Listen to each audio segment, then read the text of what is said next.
They have loved and lost.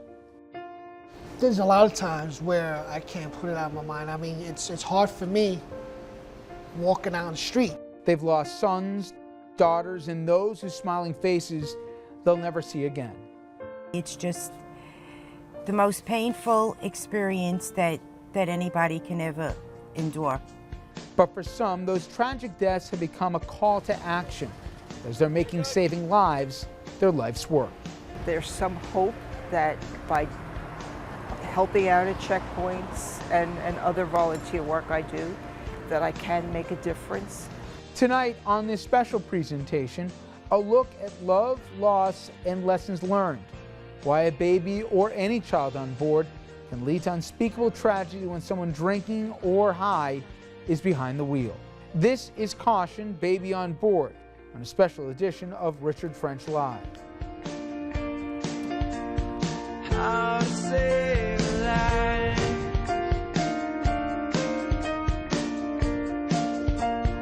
I'll save a life. Good evening, I am Richard French, and thank you so much for joining us. You may remember that old slogan, Caution, Baby on Board. Well, for years, it seems you couldn't miss it. You saw it in all kinds of roads, whether highways or just general roads, the cars carrying kids, which had that yellow iconic sign stuck to a rear window. Well, that was then, and this is now. If recent trends are any indication, having a baby or a young child on board might also mean having a drunk or drugged mom, dad, or even grandparent behind the wheel. In fact, in some communities, arrests of those under the influence with a child along for the ride are up, way up. So why are some parents willing to risk the lives of the most precious kinds of cargo? And perhaps even more importantly, what is being done to stop it? Well, in this special report, we take an in-depth look at that very issue. We look at the facts, the fears, and the terrible toll driving drunk with a child on board has taken on so many families. And I want to warn you, this is a story in which emotions can and do run deep. Busted. 30-year-old Nicole Lopez of Glen Cove. Police say she slammed into a tanker truck while driving drunk. Her 5-year-old daughter was riding in the passenger seat when it happened. Busted. 31-year-old Raheem Grenridge of Belmont. Police say he crashed his car near a local housing center. Investigators on the scene say his 1-year-old and 3-year-old were in the back seat at the time. Amazingly, neither child seriously injured. Directly behind me is the Henry Hudson Parkway. It's a scenic stretch of highway that carries thousands and thousands of cars in and out of New York City every day. And for many of us, it's part of our daily routine. But not on that October day in 2009, and certainly not where I'm standing right now. On that fall day 3 years ago, an almost unspeakable tragedy happened here near 96th Street. Her name, Leandra Rosado. She was only 11 years of age. Friends and family say that she had a smile that could light up a room. But that smile and her life, it came to a shocking end when the driver of the car that she was riding in, a family friend and a driver legally drunk, flipped the car, killing Leandra instantly. Some say the 11-year-old died before she ever had a chance to live. There's a lot of times where I can't put it out of my mind. I mean, it's hard for me walking down the street, especially if I go to the beach or park or movie theater when you see kids, you know, around my daughter's age, or even young girls like 3, because it brings back memories of my daughter. And sometimes I feel, wow, you know, I get choked up. I'm like, you know, it's hard to get out and walk around, you know, and I go home, you know, her room is still the way it is, and I look in the room and I'm missing that voice, and I'll sit there and I'll have the flashback every time of that night, what happened, being at the hospital, you know, and I choke up, let my emotions get out. But while some parents might have fallen into despair or worse at the death of a beloved child, Leandra's father, Lenny Rosado, he turned his devastating loss into determined and dramatic action. By sheer force of personal will, he teamed up with powerful allies, including then-Governor David Paterson, to prod, and some would say shame, a notoriously slow New York State Assembly into passing Leandra's Law. With the stroke of Paterson's pen, what is officially known as the Child Passenger Protection Act, it went into effect on December 1st, 2009. This coming Sunday, August 15th, becomes the second phase of Leandra's Law that goes into effect. And I'm calling that the final knockout punch. Making sure that people are safe on the streets and in their homes, and when they're riding in cars, has to be our highest priority, and the most vulnerable of those who can be injured are children. The legislation made history. It made it a felony for anyone to drive intoxicated or under the influence of drugs when babies or children are on board. Now, before the bill was passed, it was a simple misdemeanor. It could be treated as a minor traffic violation. But does that mean the dying has in fact stopped? Perhaps no one can answer that question better than victims advocate Tom McCoy. Well, it's a new crime. You have to understand that. You know, driving drunk with a child in the car is a felony. It wasn't before. So they're making these arrests, and they're first now getting some data on how many parents or how many adults are driving drunk with children in their car. And you know what? There's a lot of them. I think people should look at that decision to get behind a car drunk with kids in the car and imagine what if it happened to their kids. And so I think people have to personalize these decisions not as abstractions that someone else is dealing with, but what if it happened to me? You know, it's estimated that only 2% of drunk drivers are ever actually caught. And Mothers Against Drunk Driving say there are as many as 5 million drunk or high drivers on our highways nationwide at any one time, either night or day. Now, when we come back, everyone, we're going to have much more of our special report, Caution, Baby on Board. There is zero plea bargaining on Leandra Law DWIs. We ride along with the special Drinking and Driving Sheriff's Patrol, plus we get an exclusive look inside the Batmobile, a special technology-filled mobile DWI processing and enforcement unit designed to combat DWIs on some of the region's busiest highways. And later, the only thing I can do besides go to a cemetery to visit my son is try to get people not to have to go through the pain and suffering that we suffer daily. Caution, Baby on Board continues on this special edition of RFL. I'll save a life.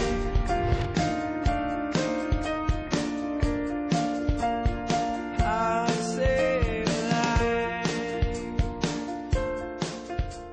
Welcome back, everyone, to our special presentation. You know, when it comes to those drivers who are either drunk or high, police and groups such as MAD, who work tirelessly to prevent it, they'll tell you one thing. The problem, it knows no bounds and recognizes no socioeconomic borders.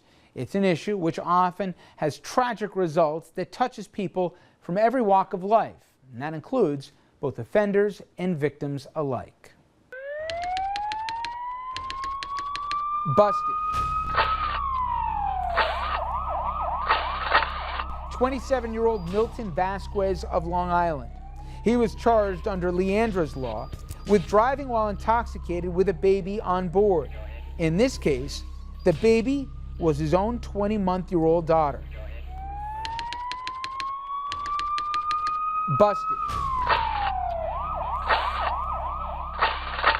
37-year-old Jennifer Drodzowick of Lynbrook. Now, cops say she was high on drugs when arrested. Her 4-year-old and 5-year-old sons were in the car with her. Police who made the arrest say the woman first tried to sell drugs to undercover officers at this Lynbrook gas station.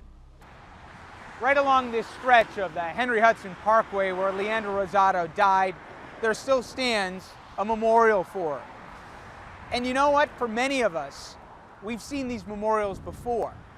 Whether they be in urban, suburban, or even rural communities, you'll see plaques, you'll see faded photos, wilted flowers, or a teddy bear, or some form of memento to remember people who died far too soon.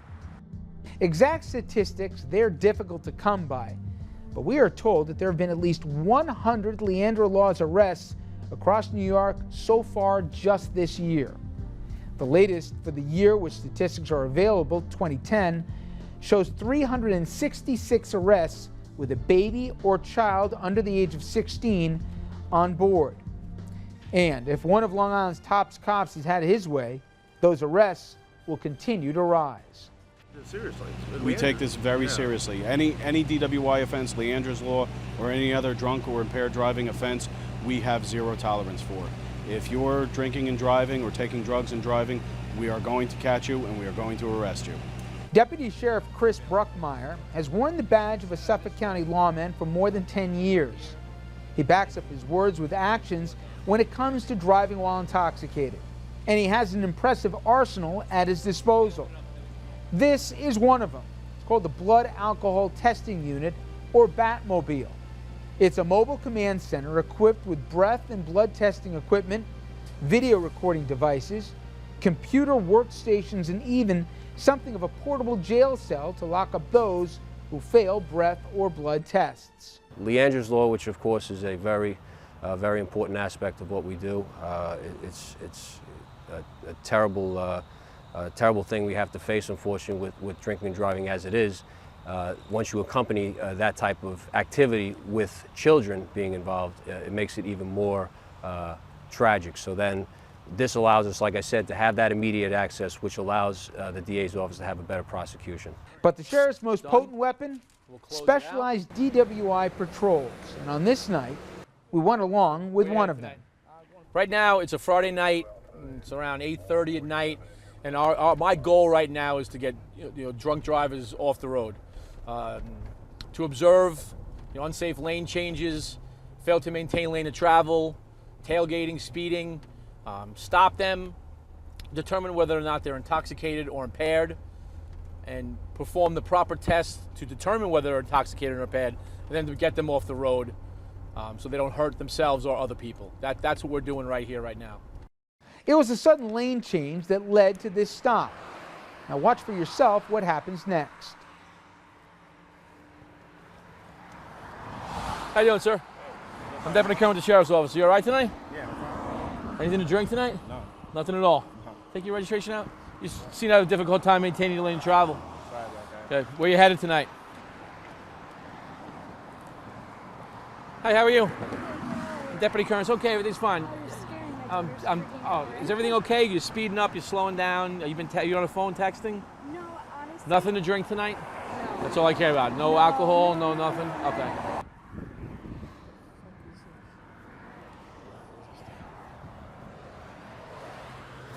So, are you okay?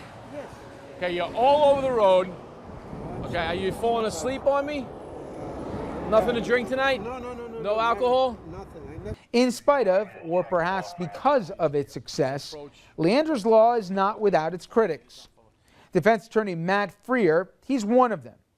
Brash, passionate, and outspoken, Freer's got an impressive success rate in representing those accused of DWI.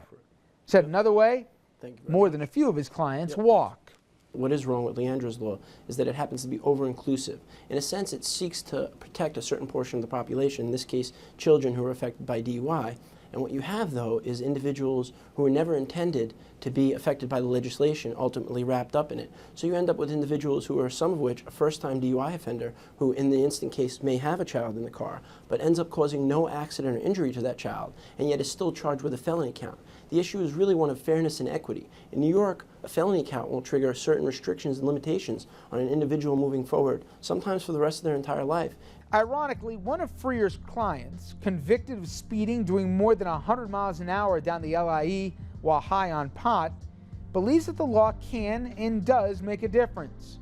He spoke with us on the condition that we alter his voice as well as appearance. For this, we will call him Mark.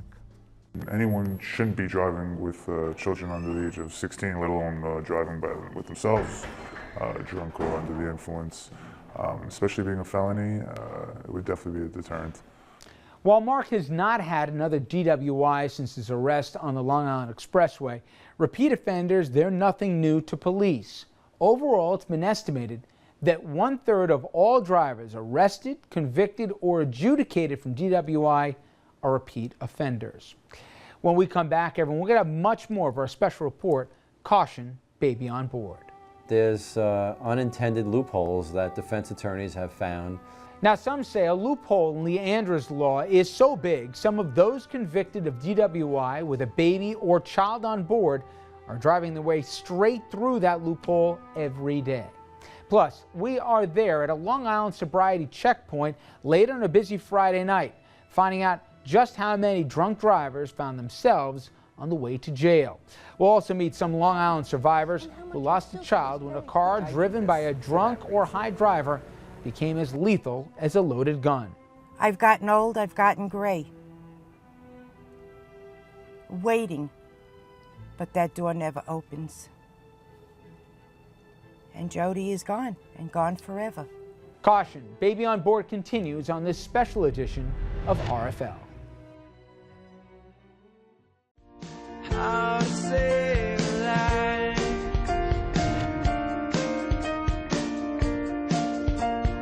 How to save a life. Welcome back, everyone, to this special report, Caution, Baby on Board. You know, experts on DWI agree that there really is no typical drunk driver, but a study for the National Highway Safety Administration finds that the majority of DWI offenders are between the ages of 25 and 45. They're male, white, unmarried, have blue-collar jobs. They prefer beer, they drink it frequently, and they tend to be problem drinkers.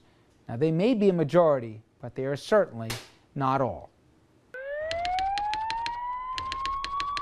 Busted. 20-year-old Leonard Hoppy of Central Islip. Investigators say he killed a man who was out for a simple evening stroll while he was driving drunk. But he didn't stop there. Cops say Hoppy then crashed into 2 other cars. His 10-year-old brother was on board, but amazingly, he was unhurt. Busted. 59-year-old grandfather Craig Monty of West Babylon. The charge? Drunk driving. Police making the arrest say his 5-year-old and 9-year-old grandchildren were along for the ride. 911 callers had reported the man driving erratically. With plenty of mugshots and the stories that accompany them, with a $1 million Batmobile, with committed law enforcement determined to fight DWI, and on the other side, equally determined defense attorneys working to get their clients a good deal or even completely off the hook, it is easy to forget that this is a story that ultimately ends where it began, right here on the Henry Hudson Parkway, where an 11-year-old girl died. For many, this may seem like a story with an end, a circle complete. And you might be right. But don't tell that to Lenny Rosado. For Lenny and his supporters out there, this is a fight still without an end. For them, the big outstanding issue is that Leandra's law has a loophole, and a big one that needs closing. Well, the loophole was what was happening. People that were supposed to get the ignition interlock in their vehicles weren't. This is the device in question. Required to be installed in the vehicle of anyone violating Leandra's law, it looks a little bit like a cross between a cell phone and a device people with diabetes may use to test blood sugar levels. But in actuality, it tests alcohol levels. Attached directly to an automobile's ignition system, the offender's car will not start if even a trace of alcohol is detected. But State Senator Charles Fischillo says a state survey finds up to 70% of people convicted of drunk driving are not using it. Well, if you're convicted, first of all, of drunk driving, you're going to have a device in your car you're going to have to blow into it before the car starts. Any alcohol detected in your body, it's not going to start. What defense attorneys have found that is if you're convicted of DWI, you're going to go to the court and tell them, I don't own the car anymore, and transfer the registration to a spouse, child, or friend, and you get out of it. We want to close that loophole. While interlock devices may be odious for some, this Midsummer Night Sobriety checkpoint near Long Island's Huntington Station was anything but pleasant for others. Between 11 p.m. and 3 a.m., 13 arrests were made, 9 men, 4 women. The youngest, 21, the oldest, 67. Dina Cohen was at the checkpoint as a Mothers Against Drunk Driving volunteer handing out anti-drunk driving literature. She lost her 21-year-old daughter, Jody, to a drunk driver. You kill somebody driving drunk, you murdered them. If this person had taken a gun and shot my daughter, she would have been away in prison for the rest of her life. But she drove a car and killed my daughter and spent only 10 years in prison. It's not fair. Margaret Rebholz was there as well. A drunk driver took the life of her 16-year-old son, Tommy. It's 16 years. Soon, the Tommy's going to be gone. And right now I'm struggling with that because he's going to be gone almost as long as I've had him. And how much I still, to this day, would just want to give him a hug. Annalise Bosco was there as well. A drunk driver killed her 20-year-old son, Stephen. There's got to be, it's senseless, and there's got to be a way to prevent it from happening. There are people out there who say they wouldn't want it to happen to them, and yet they're out there drinking. And I don't think that they can make the connection that, you know, that they're doing exactly what they feel they shouldn't be doing to prevent it, but yet they're still doing it. Dina, Margaret, and Annalise, they each volunteer at sobriety checkpoints on Long Island several times a month. And by the way, that effort to close the loophole in Leandra's law, it died in the New York State Assembly earlier this year. But it will be introduced next year, and if necessary, every year thereafter. In short, supporters say they'll do it as long as it takes. Now, when we come back, everyone, we'll have much more of our special report, Caution, Baby on Board, including some final thoughts, plus a special tribute to some of those who died because somebody who shouldn't have been behind the wheel was. Caution, Baby on Board continues on this special edition of RFL. I'll save a life.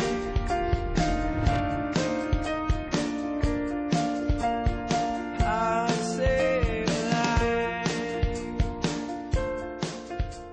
Welcome back, everyone, to our special report, Caution, Baby on Board.